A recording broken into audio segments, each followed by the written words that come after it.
night kwenye huko duniani. Vipi Simon? Yeah, niko poa. Although not so well. I've been a bit down with I've been taken ill for quite some time. That's why hata tukufanya show on Friday. But Mungu ni mwema, tuko hai bado na tuko hapa show. Bado tunalia. Tukafurahi on Tuesday but tena tunalia leo. I'm good. I can say I'm good. Yeah, pia mimi wiki yangu imekuwa poa. Football wise not so good, lakini ilikuwa weekend ya timu kubwa kufungwa, so sina issue sana. All big teams lost. Rudio statement. Yeah, all big teams lost. All big ilikuwa wiki. Yes. Sikiza, nataka watu wasikize hiyo point. All big teams lost. Yes. So kama timu yako yenye inavanga red na white ili win, it is not categorized as a big team. Hiyo si big team hiyo.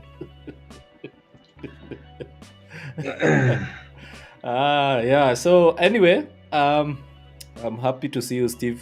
It's been quite some time. I think due to work commitments na nini tutakuwa tunaanzanga show 8:30 au vipi? Yeah, tuliamua kuchange because 8 was a bit tricky.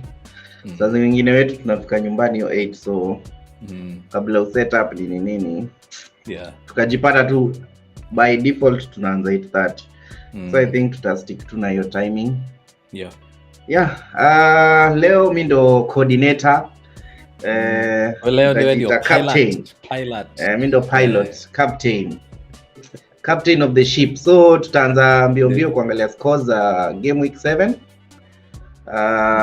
There were no games EPL on Friday. Games ilianza Saturday. Early kickoff Aston Villa Brighton. Aston Villa ilifanya vile ilifanya, which was hata hakuna mtu aliexpect wanaweza piga Brighton sita, but yeah, it was a game to talk about. Alafu hapo next Manchester lost to Crystal Palace 1-0. Another strange result. We had just beaten the same team like 2-3 days before. Newcastle also emerged winners against Burnley. Wolves, another very big surprise. League leaders wali lost to Man City lost to Wolves 2-1. Other results, Arsenal had an outstanding win against Bournemouth 4-1. West Ham won to Sheffield 2-0. Everton lost to Luton Town 2-1. Tottenham also won against Liverpool 2-1. Another VR or I would tutasema ni referee blunder ama ni VR blunder sijui, but Tottenham won against 9 men. Let me try to, as you are unasoma results, let me try to retrieve the statements from PGM inaitwa PGMOL. Wali make statement, tutadiscuss hiyo, so endelea. Poleni sana, nilikuwa nimepotea kidogo, hitilafu ya mitambo hapa na pale. And sawa. But yeah. Continue the results as I look for. Yesterday's game tulikuwa na one game I think on Sunday, Nottingham versus Brentford, where it ilisha 1-1 draw. Today we'll be having what is it called, Fulham versus Chelsea. Then tomorrow tutakuwa na Luton versus Burnley, which was a postponed game because Luton hawakuwa na ground by then. So yeah, those are the games that game week 7. Hizo ndo games zilikuwa in Premier League.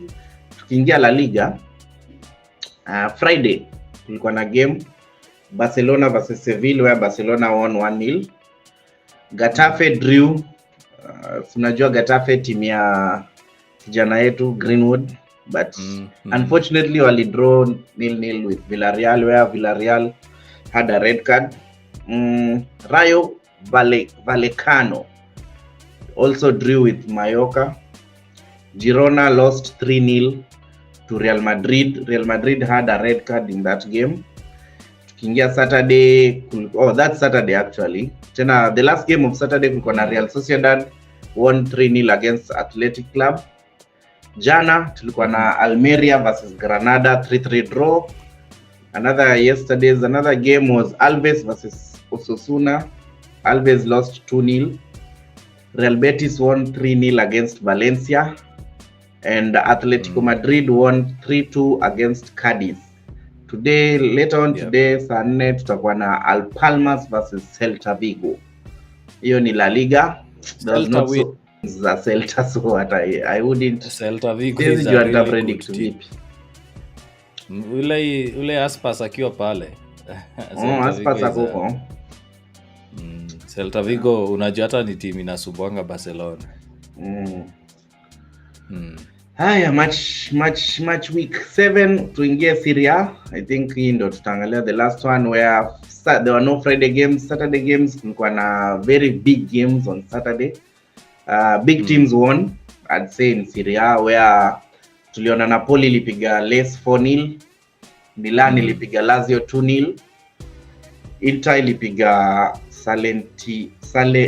Salernitana 4-0. Then yesterday Bologna, is it Bologna? Yeah, Bologna beat Empoli 3-0. Udinese drew with Genoa. Alafu another surprising, Juve wali draw against Atalanta. Roma won against Frosinone 2-0. Alafu hapa tuko today kuna game inaendelea sahi ya Sassuolo versus Monza still 0-0. Pia kuna Torino versus Verona 0-0 still 52nd minute. And later on today tutakuwa na Fiorentina versus Cagliari. Yeah, those are the scores today. Maybe tutarudi nyuma kidogo kwa EPL now to review biggest matches, the first match of the game. Kuna team kubwa inavaa sky blue. Walionyeshwa mlango. Team kubwa hata sio hiyo. Wacha tuanze na Friday early kick-off Saturday game, Aston Villa Brighton. Because unfortunately hatukuwa na Friday preview game, but what were your thoughts na hiyo game? What were your predictions before game ianze? I knew Brighton would let it go. It's too much of a hassle considering they're in Europe. Now they want to get into the Champions League next season or Europa Conference League. Hiyo nilijua tu watachezesha watoi because wao wanataka kufocus on the league. Hawataki kufocus so much on Capital One Cup because unaona sasa teams ziko na Carling Cup. It used to be called Capital One Cup. Ukiwa na Carling Cup inamaanisha utacheza every week. Angalia for example Manchester United walicheza Tuesday last week, wakacheza weekend, then they are playing the Europe competition tomorrow. So niliona tu Brighton wakiachilia. And considering that Aston Villa pia ligi wamekuwa in and out, they've had a start stop, wangetaka pia kuonyeshana that they would win that game. So kama tungekuwa na Friday show ningesema Aston Villa. Ningesema tu Aston Villa. Yeah. For me, pia Aston Villa imekuwa ikiamka. Few games before today at least it has shown that iko poa, but for me, considering where Brighton were in the table, I sikuwa sure kwamba wata win like direct win, but I didn't think ingekuwa that big of a goal margin. Yani hiyo margin ilini amaze hata nikashindwa because Brighton is a very good team. Kuachilia 6 goals si mchezo, but yeah, it was surprising, of which if they won that game they'd be top of the table right now. So because most other teams above them zili lose. But hata me even unaweza sema I think Brighton it was a surprise to me wamepigwa 6. Moving on, Manchester Crystal Palace, thoughts? Tulicheza vizuri. Basically Manchester United walicheza the football that we want Manchester United to play. It was fast. They were cutting through the defense. Crystal Palace basically played the same way walicheza on Saturday, but Manchester United found a way. And as I said, Rashford wakati hayuko kwa game we can see a big difference, kwa sababu Pelistri on the right, Garnacho on the left, they were taking on defenders na walikuwa na make hizo run, and the fact that we had a different midfield and a different way of playing ilikuwa inasaidia midfielders kupata hizo passes, so runners walikuwa wanapata balls through the channels. Alafu Garnacho unajua yeye ni kijana exciting, atachukua ball a dribble then a pass, but Rashford most of the time ukiona hata this season, hata hiyo game yenye tulicheza na Crystal Palace on Saturday, anapata ball anakimbia alafu anarudi anasimama. Unapata ile run yenye forwards wana make, other midfielders wana make, ishafungwa. So for me, I'm glad at least Ten Hag did what we wanted based on kitu tulisema on Monday. Kama player perform, wacha akae bench, and it was good to see the players on the bench and the players coming on to show that tunacheza poa, cause huyo kijana anaitwa Hannibal Mejri alicheza vizuri sana. He played a very very pivotal role in that game. In fact, for me, he was the man of the match. You're talking about the Carling Cup, or are they not the excuse me, Carabao or the league game? Carabao Cup. Carabao Cup. Because Carabao Cup, I think tulicheza poa, honestly. That was the best, I think, to create games zenye tumecheza hii season. Hata to me bado naona we played, that was the best game performance wise. Like tulikuwa we had control from the get go mpaka game ikaisha, like we were comfortable. Hakuna venye au unasikia unaogopa game as the game ilikuwa ina progress. Na pia coach ali make the right substitutions at the right time. He did not wait until the 87th minute ndio ana make some. Na I think coach wetu anafaa kuwa a bit brave even in the Premier League, cause alipatia hiyo, I don't think ilikuwa na, it had a few academy players na a few players that don't usually play. Na walicheza poa, so mimi nilikuwa na expect especially mtu kama huo anaitwa nani? Mejri, Hannibal. Mimi nilikuwa na expect ataanza, cause he was our best performer hiyo game against Crystal, and it was even the same team yenye tumecheza nao, like, so mimi nilikuwa na expect hata kama ataanza second half hivi ama aanze first half, acheze first half. Then maybe when we are maybe tukifunga then atolewe, but nilishangaa alitolewa waka change the whole midfield. Hiyo game hata venye Martial actually had a very good game in the Carling Cup. He had a good game. Kila mtu alicheza hizo juu runners. Unajua Martial was making zile runs zenye zinapatikana. Ukiangalia run alikuwa na make zilikuwa zinasaidia hata Hoyland ana hold up play yake inaonekana iko sawa. But when you have, I don't know, for some reason Rashford na Bruno, your combination of Rashford, Bruno, Hoyland, it's not working. Say the biggest kama kuna ka disconnect mahali.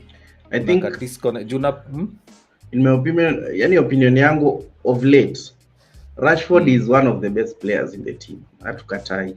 But yeye ndo amekuwa disconnect kwa hiyo team. Because whenever our fullback, iwe Reguilon, iwe whoever anacheza hiyo 3, akianza tu kucheza hivi, immediately Rashford anamuonesha mgongo. Like hakuji ball. Unaona saa zingine inafaa unakujia ball, hata awacha anania make run kama Dalo anakimbia, anaendanga forward. So I would expect cause kila mtu sasa ana concentrate na Rashford cause anajua hapo ndo threat kubwa iko ya Manchester kwa hiyo wing. So anako overloaded na madefender. Naye badala fullback akuja saidie Dalo, hata Dalo ame zile runs zenye, cause ukiona umekuwa overloaded na madefender, come back, ambia Dalo, sikiza, mimi nitakuwa nakujia ball, unanipa 1-2, unaenda. Defenders watachanganyikiwa waseme sasa tutashika Rashford ama tutashika huyu. But sasa Rashford yeye tu ana think to going forward, afikiri kurudi nyuma kusaidia kama kupick up ball. Yeah, pick up ball yake, ona tu anyone midfield imepata ball tayari mgongo imeonyeshwa anataka kutoka mbio. You know what I'm thinking? Rashford is a brilliant player, but Rashford is not a tactical player. Unajua tactical players ni wale wenye wanafikiria. Unaona kama Martial is very tactical, Sancho is very tactical.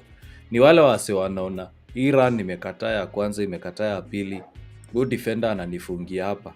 So what they try to do, they try to create pockets of spaces by making deep runs, by making overlapping runs, they try to create spaces for themselves as well as midfielders and other forwards.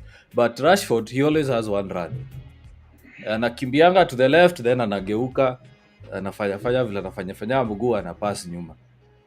Nowadays the defenders washajua huyu jamaa anatafuta kukulap on the right, akuoverlap with the ball and then a make cross, ama arudi on the left and then a take shot. That is his only two moves he has. Ana anything extra to offer.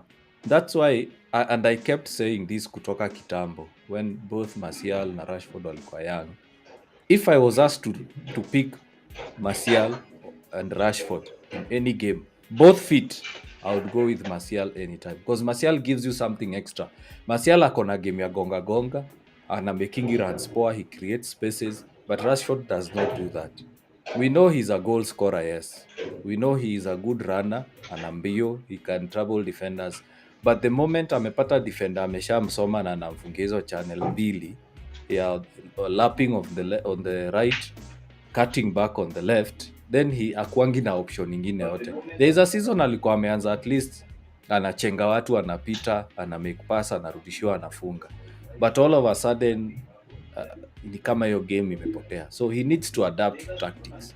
Because I can tell you for a fact Rashford akaenda to a very tactical team kama City, he will struggle. He will struggle a lot. Because we all, based on game ya Tuesday, tuliona tactics zikiwa. Because Crystal Palace were very difficult to break down.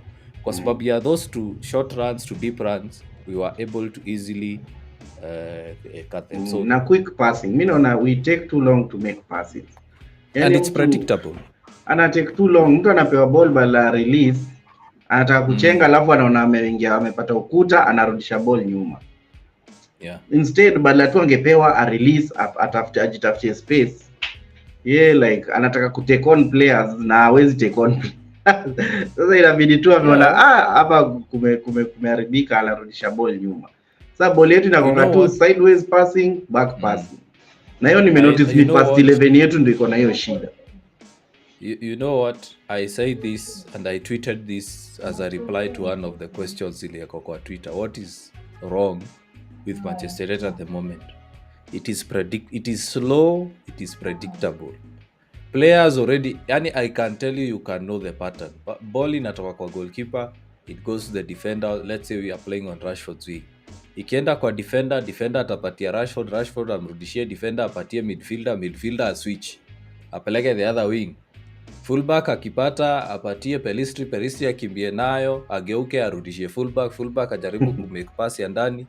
Midfielder akipata ajaribu apige kwa Rashford kule, ball inapotea. That's how Manchester United play.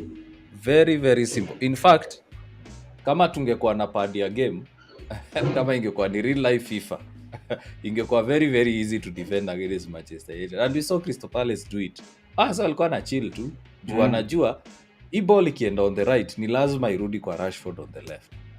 Because it's like that's the only outlet or inlet ngani wako nayo Manchester United sasa wako nayo. Now on Tuesday when they introduced a different tactic, walikuwa wanapitia right, wanapitia left, wanapitia katikati. And Crystal Palace walikuwa wanashindwa how to handle that. Because by the time wanakimbilia Bruno on the right, nani ako katikati. Huyu jamaa alipeana assist ya bao anaitwaje? The Moroccan. What is his name? Amrabat ako katikati. Casemiro ako number 10. Hojlund na Martial wako forward. So wako like okay, tunajua huyu jamaa akipiga tu ball, sorry not Bruno, Hannibal akipiga tu one pass itakuwa bao. Now when we scored that goal, the first goal, walikuwa wanashindwa who do we defend, because everyone is making cross runs and C runs and overlapping runs. But whenever Rashford plays, we only have Hojlund who's making an overlapping run. Pelistri does not make that. Why? Kwa sababu anajua Rashford will never go back to defend. So it's like wanaogopa tukicommit all fullbacks, all forwards, all midfielders, that is, tutapigwa counter on the left. Now, another thing that is affecting Rashford is the fact that Luke Shaw hayuko. Luke Shaw understands how Rashford plays. Na ukiangalia Luke Shaw, most of the time he makes an overlapping run. Rashford anampatia ball, Luke Shaw crosses in or passes. Now, the fullbacks we have bado hajajua kucheza na Rashford. So it goes back to ile point nilikuwa anasema Rashford needs to be tactically how will I put it, adept. Yani anafaa tu ana change, ana notice nimejaribu hii run, nimejaribu hii chenga imekataa, what do I do next? And at times that's why I used to appreciate Ferguson, Wenger, and I'm currently appreciating the likes of Klopp, Arteta, and Pep. Unaonanga hao fullbacks wanakaanga wakichange. Sorry, it's not fullbacks, the wingers wanakaanga wakichange. Na hiyo game ya Crystal Palace ya Carling Cup, that's what they did. Unapata kuna time Garnacho wako forward, Martial anacheza left, Højlund anacheza right, Pelistri anacheza katikati. So the moment you switch like that, inakuwa ngumu sana kuchikati. So issue ya Man U ni predictable tactics and very very slow football. Yani tutajaribu an extra pass. It's like, especially your game ya Crystal Palace confirmed what I said. It's like players are afraid to make mistakes. Wako scared. They are scared to make that pass. And whenever they try the cute pass, it's the wrong time to do it. Yeah. I agree with you. Hata mimi naona hatuna idea, yani mimi niliangalia game yetu ya weekend, hatukuwa na idea, especially first half, like tulikuwa tu all over the place, hatukuwa tunaelewa mpaka Chris hata nikashangaa ni the same team tulikuwa tunacheza against just a few days ago, playing with lesser skilled players, which sasa nashindwa hata sasa first 11 yetu ni gani, because kama hiyo ndo first 11 yenye inashindwa kufunga against Crystal Palace, sijui tutakuwa vipi, sijui tutaenda vipi. Hata I think we have a game tomorrow, or is it the day after, against Galatasaray. Tunakumbuka Fred yuko huko, I think aliuzo huko, so lazima amewapatia ideas on how to play against United. Na United ni kuweka tu low block. Ukitokea low block na hiyo first 11 yetu, hatujui ku break down teams, hatujui kabisa. As long as they have more than 6 players huko nyuma whenever we are attacking, hiyo jua tu hakuna mahali tunaenda, tutarudi tu tena mpira itarudi kwa Onana. Tunapata hata game ikiisha Onana na more touches kuliko infield players. Yani Onana so walikuwa wanaonyesha statistics, wanaonyesha like Onana has more touches kwa game kuliko midfielders. Which midfielders ndo wanafaa kuwa na more touches kwa zao ndo wana dictate game. Sasa inakani kama Onana ndo ana dictate vile tutaenda forward, vile tuta play game, which inakuwa ngumu because hata hatuna hiyo personnel. Ingekuwa tuko na players wazuri first wale, okay, kama tungekuwa na injuries, hii ina make sense because tuko na capable players, lakini sasa hii with all the injuries tuko nazo, naona unajua starting hata from the back is useless. Yeah, so tukimalizia hii topic ya Man U, all I can say is, you know, when you're playing against a low block, the best way to beat them is playing short quick passes, 1 touch 2 touch passes. Your team, they will make a lot of fouls. And you see, when you make a foul, it creates pressure. So the defenders, the midfielders will always under pressure, because ujamaa ko like, we the next time naguzao mtu it's a foul, the next time naguzao mtu it's a foul. When you play 1 2 3 4 touches, psychologically the players will start getting tired, because every player ko like, hey, the first one was a foul, the second one was a foul. So you don't need even 5 players playing short passes. We have creative players wenye anachezanga gonga. Nipe nikupe nikurudishie, far corner, tap in. Ukiangalia venye City wanachezanga, kwanza City wanapendanga hasa teams zenye zinaweka low block. Kwa City watacheza tu hapo ndani yenyu, acheze tu hapo tusamosa hapo katikati yenyu. Nyinyi mnavutwa tu. Kidogo unashtukia tu pass kamefanywa on the wing, inarudishwa sasa far post mahali mmetoka, it's a tap in goal. Ukiangalia hata Liverpool sasa hivi wanacheza hivyo, wanacheza tu quick passes, mkikaa mbaya inawekwa kwa box na penalty inatokezea. penalty inatokea. Arsenal are also doing the same. They are finding a way to break low blocks by playing short quick passes. We have the players who have that ability. In fact, Bruno is among the best wa kupick out uto to short runs. But what do we do? Whenever Bruno anapata ball, unaonanga hata anaanza kuinua mikono, anauliza say mbona make run, mbona tu mmesimama tu the same place. Unaona? So ukiangalia kama mafans wetu hapa wako na time, mafans whether wewe ni wa Man U, Chelsea, Arsenal, Liverpool, whoever, go watch runs za Haaland. Huyo mse alikuwa na make very good runs. Haaland sahi angekuwa place kama City, Liverpool, Arsenal, huyo mse sahi angekuwa na more than 10 goals. Jamaa na make run and he's big. Huyo mse anatuliza ball na kifua na atafunga. You've seen so far huyo jamaa na create chances out of nowhere. Anapata tu ball katikati ya defender, ashajaribu ku make shot. Ni vile tu bado stability yake bado haijakuwa poa.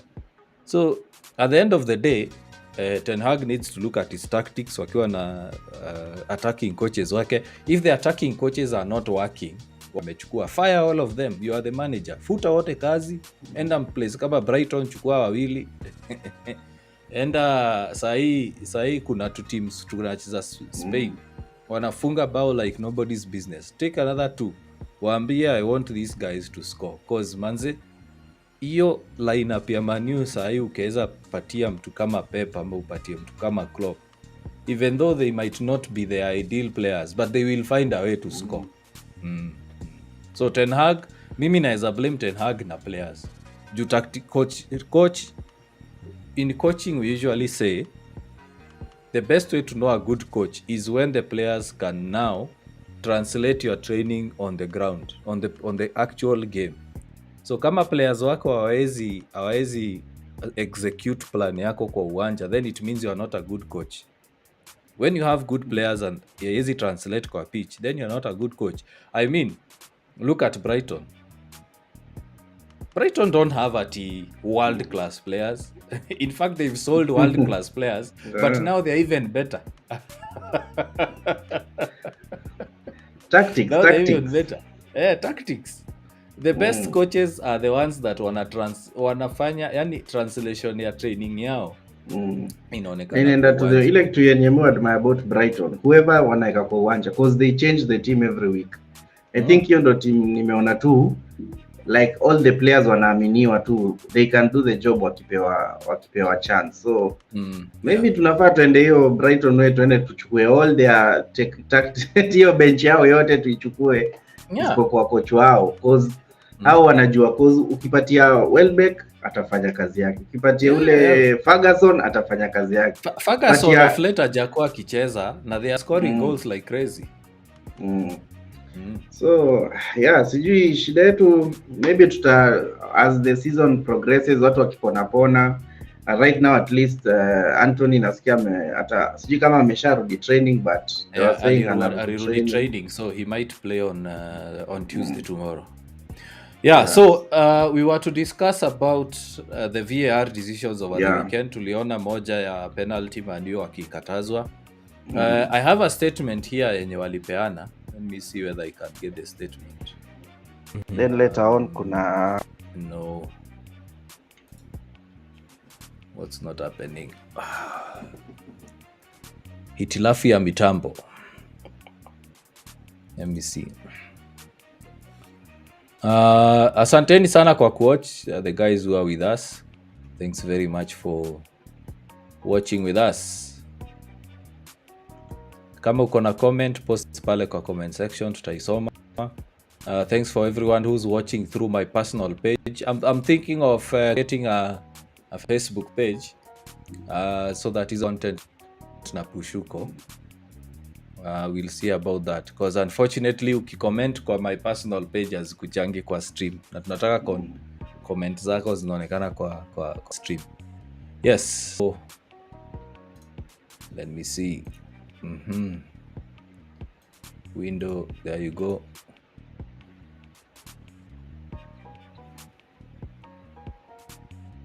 Yeah, so this is the statement that by PGMOL, this is the Association of Referees in England. Wanasema PGMOL acknowledges a significant human error occurred during the first half of the Tottenham versus Liverpool game. The goal by Luis Diaz was disallowed for offside by an on-field team of match officials. This was a clear and obvious factual error and should have resulted in a goal being awarded through VAR intervention. However, the VAR failed to intervene. PGMOL will conduct a full interview into the circumstances which led to the error.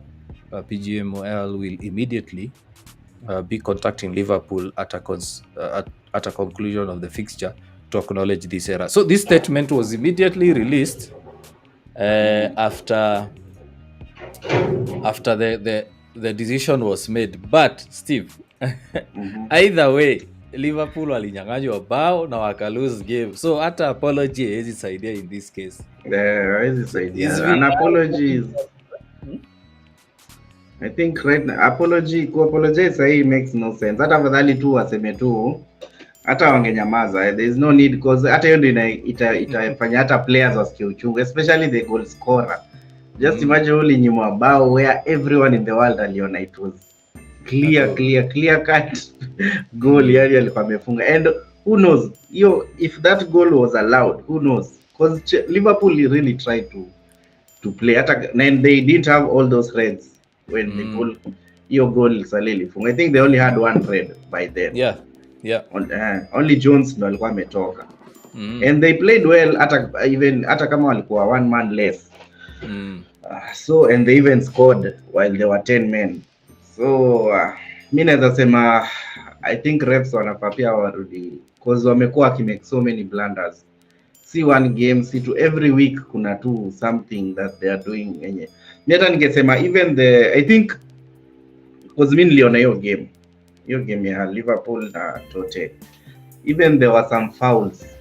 Like mi nilikuwa naona hata watu walikuwa wanasema kwani huu referee amenunuliwa na Tottenham, cause player tu wa Tottenham alikuwa tu ana act a bit TV foul. Hata hiyo ya Jota, the first foul yenye alipata, the first yellow, no contact, jamaa tu alianguka, alijitega actually. Na kujitega tu hivyo, yellow ikatoka immediately. So marefa wana jamaa VR labda hako amelala vizuri hiyo siku.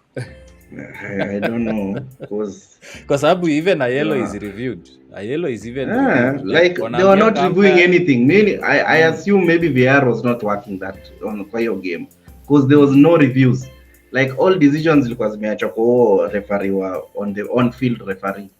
Na yeye hakuwa anaona, alikuwa anaona giza tu. I think reason pia unapata, since VR tuseme kama ifanyi kazi, na maybe the referee amezoea whatever, anajua tu hata nikimake mistake VR wataniambia go and review. Sasa VR are not doing anything, so whatever alikuwa anasema was fine.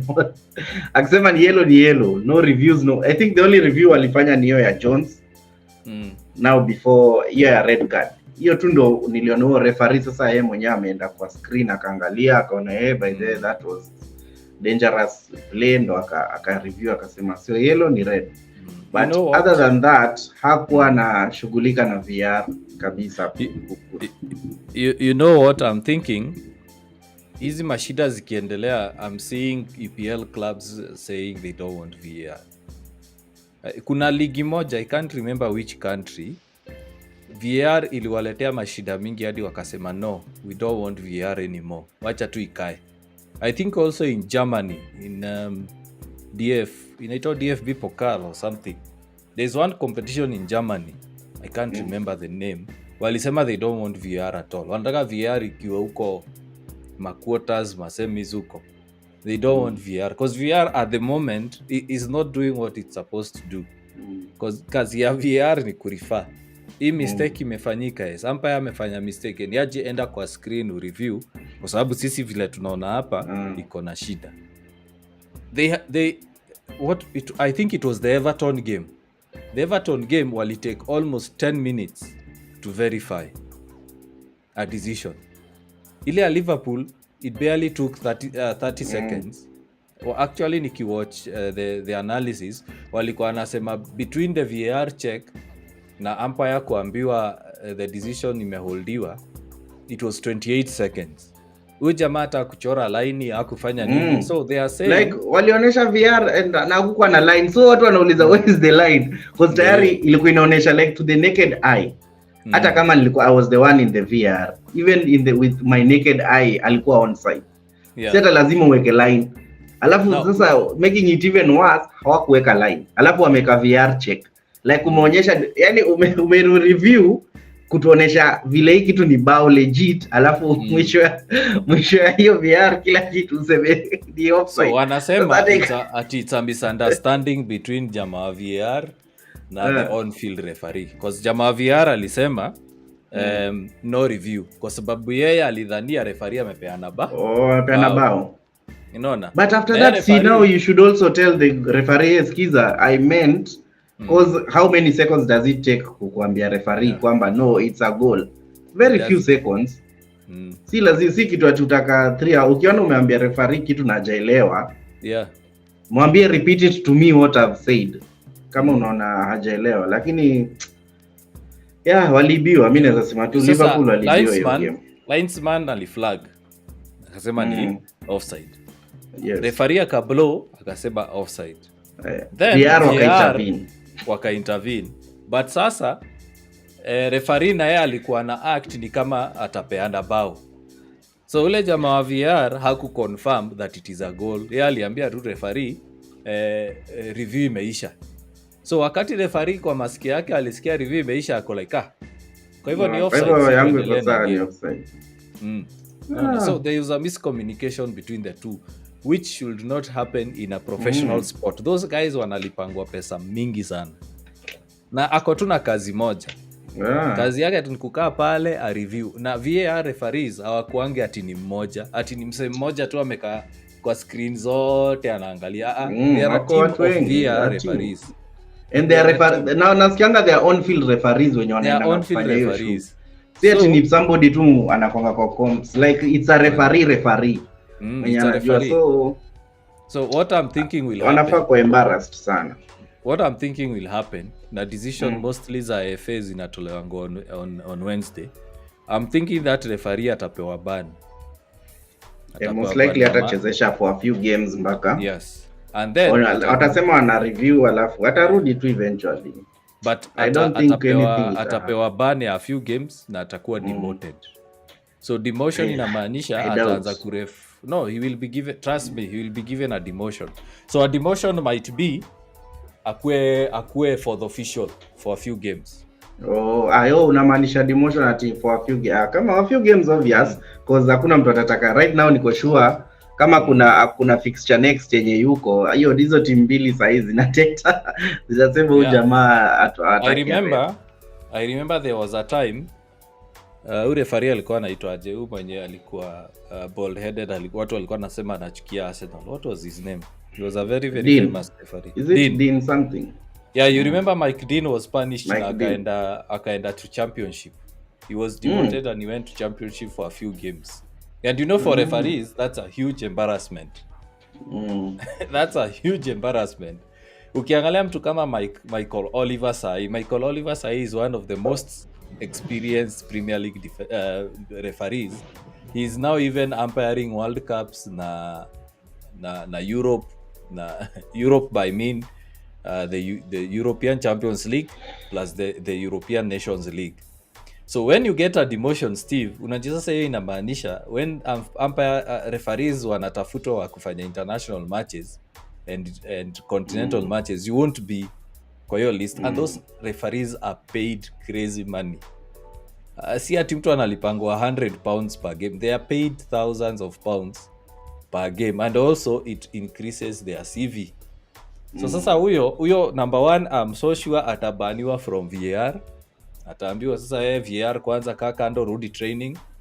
You know, wazungu za serious, si kama Kenya. Unajua Kenya tungetupa tu mawe Nyayo, tutupe tu mawe, tutukane referee, tuende tuvunje gari yake and then the following game amerudi. But wao wanachukuanga this thing serious, cause if Liverpool, this is what I think, Liverpool wangefunga hiyo bao.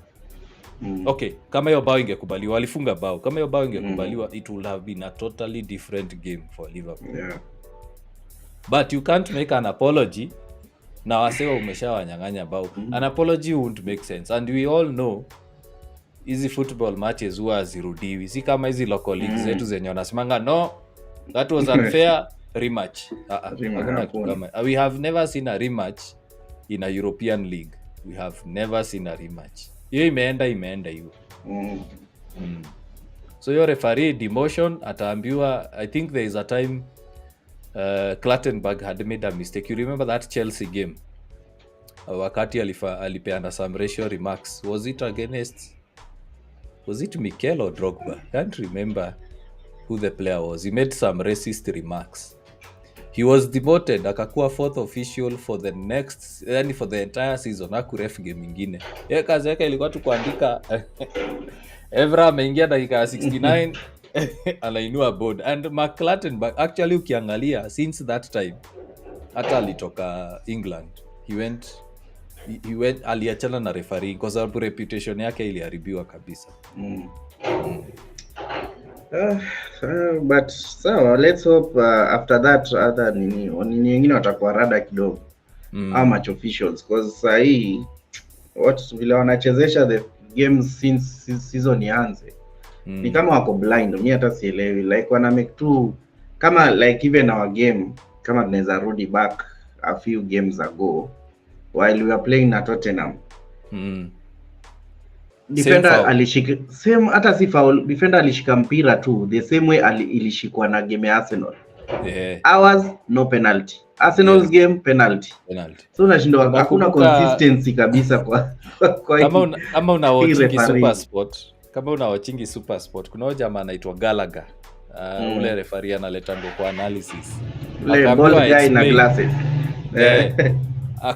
Akaambiwa can you explain the difference?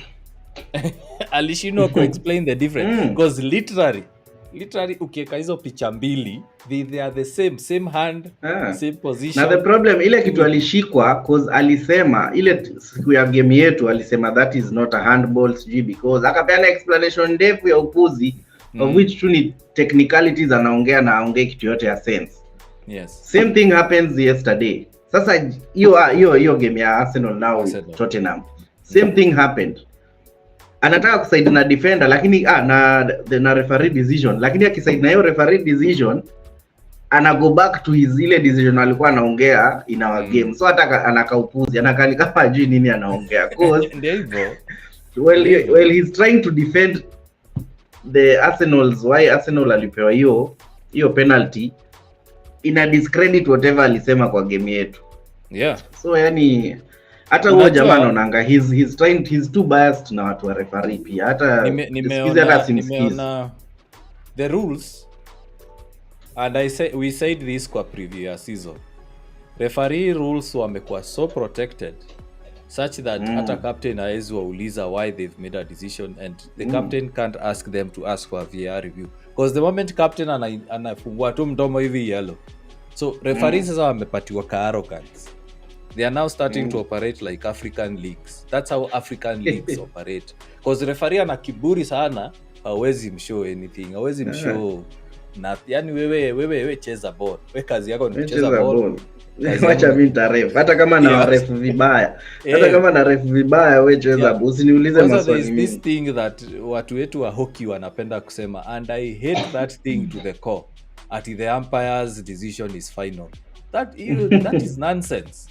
Honestly, that is nonsense. Because there is a friend of mine who umpires in the local hockey leagues. I told him, you guys need to pull down your ego. That is one. And number two, ukimake mistake ni sawa. You can during the heat of the moment, unaweza kuwa ile ya niko na ego, ni sawa, ni hauta show anything. But baadaye, do you go back and review a game and say, by the way, hapo nili make mistake, next time I won't make the same mistake. But tukiangalia Premier League sasa imeanza hiyo tabia ya African referees. How many times have we seen in the local KPL leagues a referee making the same mistake? Linesman ana flag offside. Na hata ball haijapeanwa pass kule. Pass haijatoka, linesman asha flag offside na player ako onside. Hata video ikipoziwa inaonyesha yeye asha flag. Wengine unapata ashaita penalty kwa sababu player amesukuma hivi anaenda kuanguka, ashaita penalty. So it's one of the things that referees in the FA needs to sort out, because VR, it's not helping, it's not doing its job, and the referees wanaharibu tu game. Let me know what you think. Naona Steve amejitoa kidogo, probably he's having some issues, but let me know what you think. Liverpool walideserve kuwin hiyo game ama ilikuwa tu bad luck for them? Because VR this season are not doing well. Yes, naona Maka Ngonyi anasema 100%. Let me know 100% of what VR ni mbaya ama VR itolewe. In fact, we should have a poll about VR ibaki ama itolewe, because we don't see the need of VR, because kama hawasaidia referee, hawasaidia linesman kwa uwanja, then what is the point of VR? Another shocking game that we saw is Man City wali lose to Wolves over the weekend. It was a shock. It was a shock because we all thought City would win against Wolves, but Wolves walicheza game ingine poa sana. We mentioned this in our last podcast, tukasema Rodri is a spine kwa City. City have enough players wa ku replace Rodri, lakini Rodri vyakuwa inaonekana City wana struggle in the Premier League. Wali miss Rodri kwa hiyo game. Wolves waliwachezea game poa. Of course, they got some good luck kwa sababu kulikuwa na on goal Luis Diaz.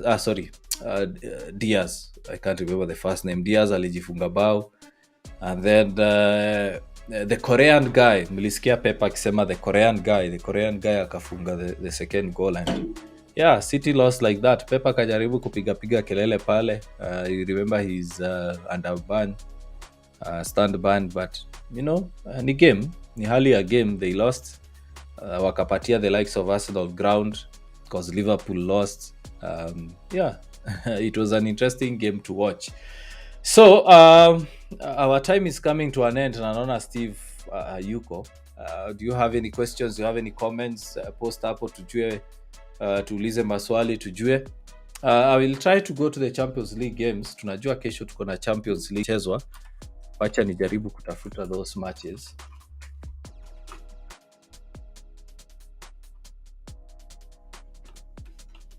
There you go. So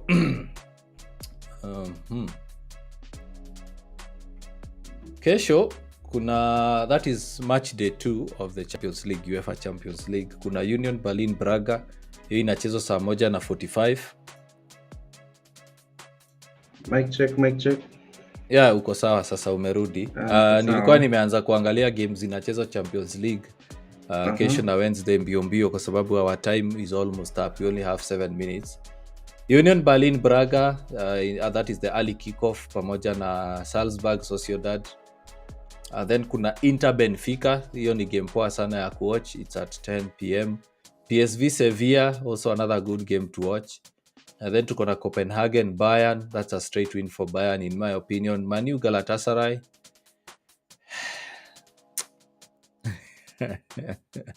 Steve, what do we say there? Man U Galatasaray. What do you think? Hello Steve. Ni kama nimempoteza tena. And then kuna Napoli Real Madrid, that's also a very good game to watch. Kuna Lens Arsenal. Then now those are Tuesday games. On Wednesday we have Atletico Madrid Feyenoord. Then we have Antwerp versus Shakhtar. And then we have Zvezda against Young Boys. That looks more or less like a Europa League kind of fixture. And then tuko na Dortmund Milan, hiyo ni game poa sana ya kuwatch, so kama unaweza pata time watch your game on Wednesday. And then a big game coming for Newcastle. Newcastle watakuwa na host PSG kwa hiyo game. Tough game for Newcastle, but they have enough to win. Tumeona wanajiprove. Then kuna Leipzig Man City. Let's hope Man City can recover from the weekend loss. And then finally tuko na Porto Barcelona, and then Celtic Lazio. Yeah, Steve, you're back. Yes, I'm back. Yeah. Net yangu ina wasiwasi. Ambia mrembo achane na Netflix kwanza. Ulikuwa nasikia tukiongea. Ambia mrembo aike Netflix pause for the next 5 minutes tumalizie show. So hapa kuna games kali sana zinakuja za Champions League. Let's start with Newcastle PSG on Wednesday. What do you think? Quick prediction.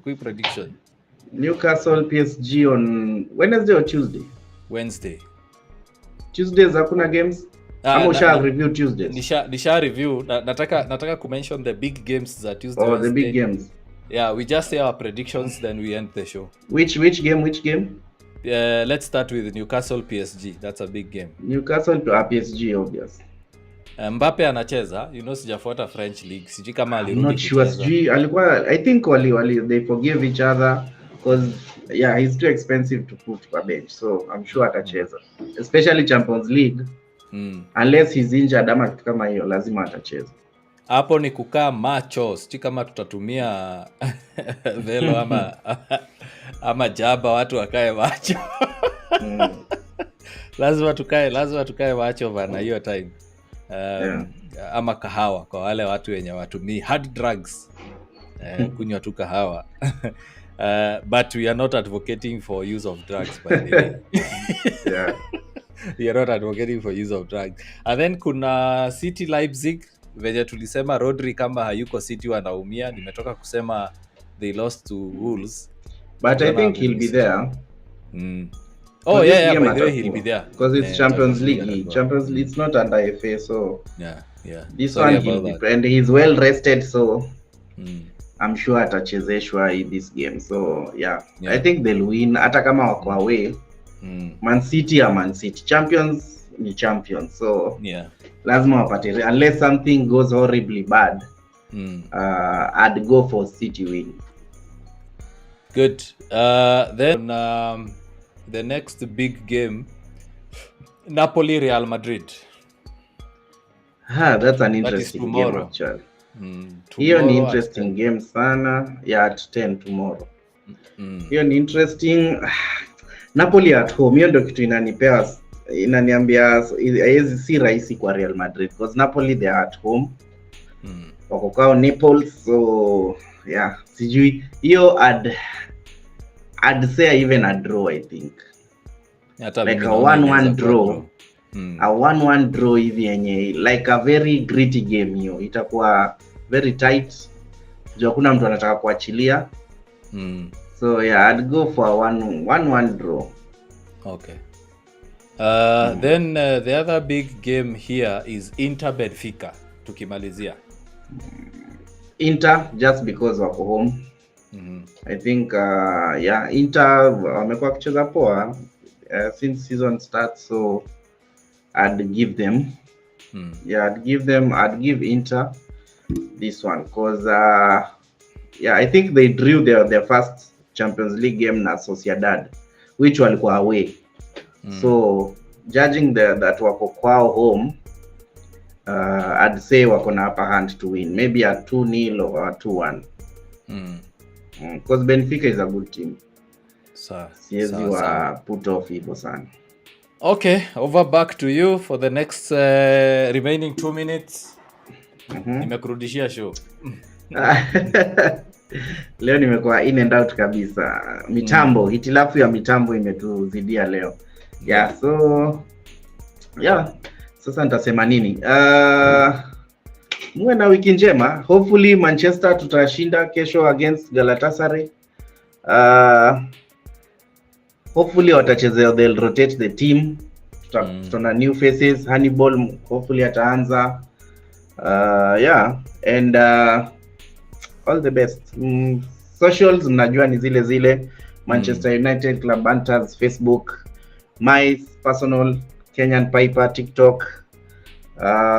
Mkitaka brand merchandising nini, mnifuate pia TikTok, Black Box Apparel, Facebook Steven Evra Kamau ama Steve Evra Kamau, hiyo ni Facebook, my personal page. Hizo ndo zangu, hizo ndio the most active that I usually use. Yeah. All right guys, mimi sina kitu ya kusema. Is just to wish you all the best in your Champions League game. kwa wale wanacheza Champions League. Unfortunately due to time hatujaangalia hizo ligi zingine kwa sababu they are insignificant. Hatutaki kujua Liverpool wanacheza na nani. Haitumeki sense. Sijui Tottenham wako na nani. It doesn't make sense kweli. We don't have that time. We don't have that time. Tutajaribu tukwa squeeze in like the 15th week huko. We'll give them 2 minutes. Yeah. So cheers guys.